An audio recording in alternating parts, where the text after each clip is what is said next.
Mrs Morrel's Last Seance by Edgar Jepson. I had attended all the seances of Mrs Joaquin Morrel during the previous 2 winters, and of all the mediums I have sat with, in the States or in Europe, she was the best. Sometimes, of course, she was not in the right mood or condition or whatever it is, and the phenomena were trivial. Sometimes we got mere trickery, and that poorly done. Like most other mediums, public or even private, if real phenomena did not come, Mrs Morrel would do her best to produce imitations. Sometimes she would quite deliberately use trickery rather than endure the exhaustion and nausea which always followed the genuine exercise of her powers. But often at her seances I had seen phenomena which I did not believe had been produced by trickery. I did not profess to be able to find any explanation of them, and I was profoundly sceptical about their having anything to do with the spirits of the dead. I inclined to the theory that they were produced by the obscure and mysterious action of the subconscious, or if you prefer it, the subliminal self. But whatever their cause, I saw phenomena which I accounted genuine. And as I say, after these, Mrs Morrel was in a state of utter prostration. She seemed not only to have lost vital force, but actually to have lost blood, so weak and pale and shrunken was she. I came to the séance on the 4th of last December with no great expectations, for it was a mere chance whether the phenomena would be interesting or more or less trickery. Besides, the night was very cold, and the weather had been abominable, and that was against Mrs Morrel's being in a favourable condition for the best exercise of her powers. But I had not been in the room with her 3 minutes before I was sure that she was in uncommonly good spirits, and I began to expect a good sitting. I was the first to arrive, and we chatted for a few minutes about what she'd been doing since the last séance I'd attended, and about the members of the circle which was to sit that night. I became aware that one of the reasons for her good spirits was that she was wearing a new dress, a black watered silk. I complimented her on it, and she made me feel the material. What a good, thick, serviceable silk it was. She was plainly so proud of it that I again complimented her on her taste, and congratulated her on having got so exactly what she wanted and such an excellent fit. Indeed, the dress suited her very well, for she was a dark, almost swarthy, black-haired, biggish woman, and stout, weighing over 11 stone.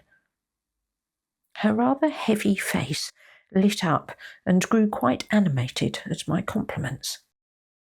Then the other members of the circle began to arrive, singly or 2 at a time. There was Eric Magnus, who was even more sceptical than I, though for the last year he had ceased to deny, in anything like his old tone of conviction, that we did sometimes get genuine, inexplicable phenomena at Mrs Morrel's séances. There were Harold Beveridge and Waters, the professor of mathematics, both of them very careful and shrewd observers of psychical phenomena. And there were Dr. and Mrs. Paterson, Mrs. Grant, Admiral Norton, and a man by the name of Thompson, of whom I knew very little, since he had only lately attended the séances. These 5 were of the credulous type which sees, or makes itself see, anything, and were of very little account in matters psychical. Of course, the circle was rather too large. I have always seen the best phenomena when the circle has been composed of 3 men and 2 women. Last of all came 2 strangers who, I gathered, had never sat with Mrs Morrel or with anyone else, a Mr and Mrs Longridge. Longridge was a man of about 45, of a square, short, stout figure, clean-shaven, with a heavy, masterful jaw, thin lips, and keen black eyes, deep-set under projecting brows. He looked a man of uncommon force of character, and I hoped that Mrs Morrel would keep off trickery, for he was the very man, if he detected it, to make a row. I fancied that I'd seen his face among a set of portraits of captains of industry in a magazine. His wife was a very pretty, even beautiful woman of about 28, with large dark brown eyes and dark brown hair. Her cheeks were pale, and she looked fragile. She gave me the impression of having been broken down by some great trouble. It was plain that she was strung up to the highest pitch. Her eyes were restless and excited, and her lips kept twitching. Longridge looked rather bored. Mrs Morrel welcomed them with great deference, and Mrs Longridge came into the room wearing a cloak of sables over her black evening gown. All the members of the circle, except Professor Waters, are rich people, but not to the point of being able to pay £2,000 for a sable cloak. I took it that Longridge was a millionaire. When his wife found that the room was quite warm, she gave him the cloak, and he laid it on the little writing table against the wall by the door. We were all assembled by 9:15, and I explained to the Longridges the conditions of the séance, especially begging them on no account, whatever happened, to break the circle by loosing the hand of the person on either side of them. Then we settled down on our chairs in a half circle before the cabinet, which was formed by a curtain hung on a rod across a corner of the room. The curtain was drawn back, and it was quite plain that but for Mrs Morrel's chair, the cabinet was empty. Mrs Morrel went into it and drew the curtain. Magnus turned out 2 of the gas jets of the chandelier and left the third burning about 3/4 of an inch. It gave less light than a candle would have done. We joined hands, and Mrs Grant went to the piano and began to play softly. We talked quietly. I had placed myself between Mr and Mrs Longridge.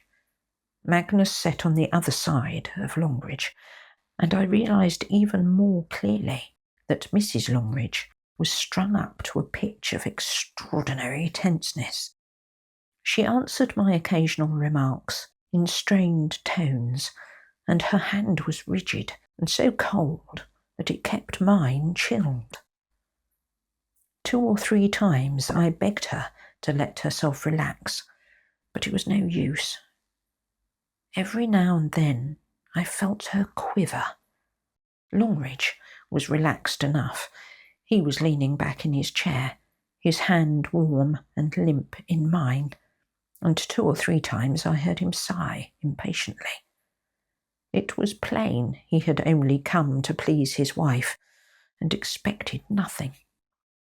We sang the hymn, "Lead, Kindly Light," and then we went on talking. It was about half an hour after we'd sat down that I heard in the cabinet the sound of scratching, which always preceded Mrs Morrel going into a trance. The talk died down in a momentary hush. Mrs Grant left the piano and sat down in her chair at the end of the half circle nearest the piano, and Mrs Longridge said, in a shaky whisper, "Is it going to begin?" "Very soon," I said, and I felt that she was quivering, or to be exact, trembling violently. And after that, She was trembling most of the time. The first phenomenon was a ball of light. It began in a faint luminousness, about 3 feet from the floor in front of the curtain of the cabinet, and grew stronger and stronger till it was a ball of greenish phosphorescent light, some 6 inches in diameter, and about the strength of the light given out by those marine sea stars. Not, that is, as bright as the light of a glowworm. Longridge sat upright in his chair. The ball of light disappeared suddenly, and from beyond the end of the half-circle, a voice began to speak, the voice of Thomas.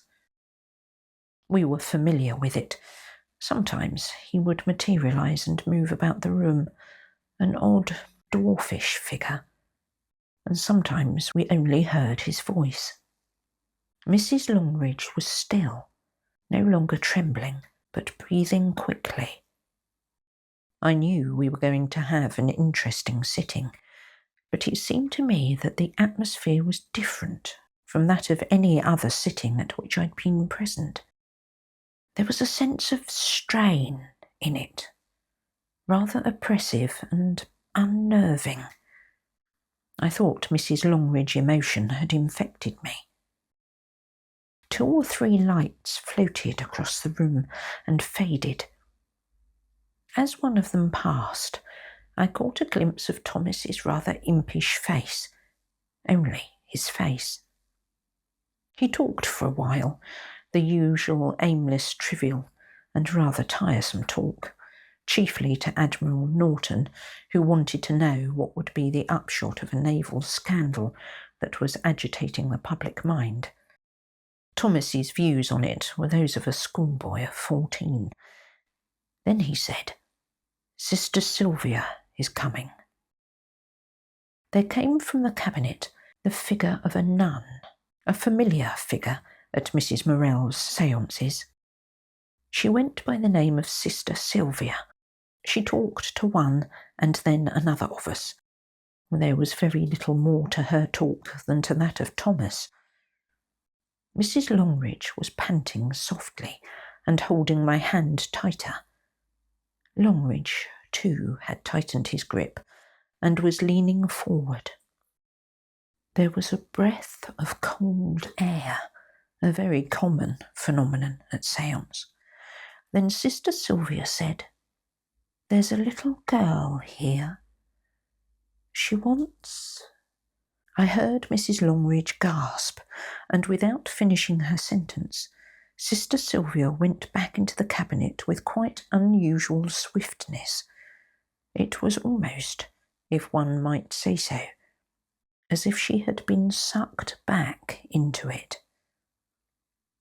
Another light floated across the room and faded. Then the rings of the curtain grated softly along the rod, and there came out of the cabinet the figure of a child, a little girl. Then I saw that the curtain was half drawn, a thing which had never happened at one of Mrs. Morrel's séances before, and I could dimly see the figure of Mrs. Morrel on her chair in the cabinet. The child came straight to Mrs. Longridge. Mrs. Longridge sank back in her chair, gasping painfully, and her nerveless hand would have slipped from mine had I not held it firmly. The child stood before her and said in a faint, shrill voice, "Oh, Mummy." Mrs. Longridge burst out sobbing, tried vainly to tear her hand from mine, and cried wildly, "Oh, Maisie, Maisie!" I heard Mrs. Morrel shuffle in the cabinet. Then suddenly Longridge's hand gripped mine with a vice-like crushing grip. He said hoarsely, "Don't go back, Maisie. Stay with us. Try to stay with us. Hard." Then he hissed, "Will her to stay, Grace. Hold her. Will her to stay." He crouched forward and I saw the glimmer of his eyes staring at the dim figure of Mrs Morrel. Mrs Longridge and the child were murmuring to one another in broken staccato voices, just repeating one another's names. When Longridge had spoken, Mrs Longridge was silent. She seemed to stiffen, and her breathing was slower, coming in long-drawn gasps. Plainly, she was concentrating herself in the effort of will. Longridge was crushing my hand. I thought that the bones would go. The pain was confusing. I thought that the child had her arms round Mrs Longridge's neck. It seemed to me that the air of the room grew more and more oppressive, with the sense of a straining, silent struggle. But that feeling might have been caused by the pain of Longridge's grip. Then I felt, rather than saw, that the child was being drawn back to the cabinet. Longridge crouched forward in his intense effort, never stirred, never loosened his crushing grip. Mrs Grant burst out crying. Magnus cried in a high-pitched, squeaky whisper, "Keep still, keep still, don't break the circle." I heard the Admiral rap out an oath, and then I saw that Mrs Morrel was swaying on her chair. The child seemed to be about 2 feet from Mrs Longridge, bent forward as though her arms were round her neck, and she was holding on to it. Then Mrs Morrel rose from her chair, swaying, clutching at the air with twisting arms. Then she pitched forward on her face, half in the cabinet and half out of it. As she came to the ground, the child cried in quite another voice, a deeper, louder voice. "I can't get back." We were all on our feet at once. Longridge cried, come along," thrust me aside, and picked up the child. Magnus sprang to the gas, but in his excitement, instead of turning it up, he turned it off, and we were in pitch darkness. The door opened. A sheet of light from the hall fell into the room, and in it I saw Longridge's face, very white and glistening with sweat. He was carrying the child in his arms, wrapped in his wife's sable cloak. I only caught a glimpse of them as he hurried out of the room. His wife followed him quickly and slammed the door after her. I made for the door, but ran into a chair, and then I ran into Professor Waters. Just as my hand touched the wall, I heard the house door bang. The Admiral struck a match. I opened the door, ran down the hall, and opened the house door. A big, closed motor car was gliding swiftly down the street. I came quickly back to the room. The gas had been lighted, and everyone was talking at once, wildly. I hurried to Mrs Morrel, who still lay where she'd fallen, and raised her. To my amazement, it was no more than if I were lifting a child of 12. As I laid her on the sofa, my cufflink caught in her dress, and tore a patch out of that strong new silk, as if it had been tissue paper. The bodice, which had fitted like a glove, hung about her shrunken bust in great wrinkles. Her face was bloodless and shrunken. Her black hair and eyebrows were a curious, dead, lustreless white. And oddest of all, the iris and even the black pupils of her eyes had gone grey, as if the colour had been bleached out from them. Mrs Grant had a bottle of strong smelling salts. The Admiral got some brandy from the servant, and we tried our best to revive her. Our efforts were useless. She was dead. We sent for a doctor, but he could do nothing. He talked about heart failure and seemed to have it firmly in his mind that Mrs Morrel was an albino. Eric Magnus and I were the last to leave, and we came away together. As we turned up the street, he said, "It was a good thing I noticed the draught when the door was open to let the child slip in." "I noticed a breath of cold air," I said. "In fact, I noticed several during the evening. But if the door was opened, why didn't the light from the hall lamp fall into the room? It was burning brightly." "Oh, it was turned down and then up again," he said confidently. "It may have been," said I. And for the next 20 yards he said nothing. Then he broke out, "It was a splendid fake, splendid. I never saw better. What accomplices!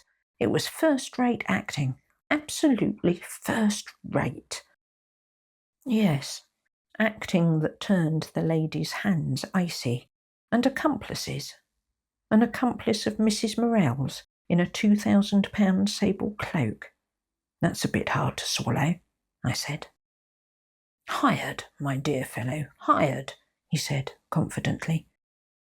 "It may be," I said, "a hired cloak and a form of heart disease which turns a swarthy woman into an albino." "Oh, yes, that was odd. But I have no doubt that it sometimes acts like that." "Haven't you?" I said. We separated at the end of the street, and I was glad to be rid of him. I wanted to think it out quietly. I couldn't. My mind was in a whirl, and it wouldn't clear. The next day, I tried to find out something about the Longridges. I was quite unsuccessful. I couldn't find a trace of them. They were unknown in spiritist circles by name. No medium of my acquaintance recognised either of them from my description. And I could find no one of the name of Longridge among our captains of industry. I was forced to the conclusion that, like so many other people, they had come to the séance under false names. So many people are ashamed of their interest in spiritism.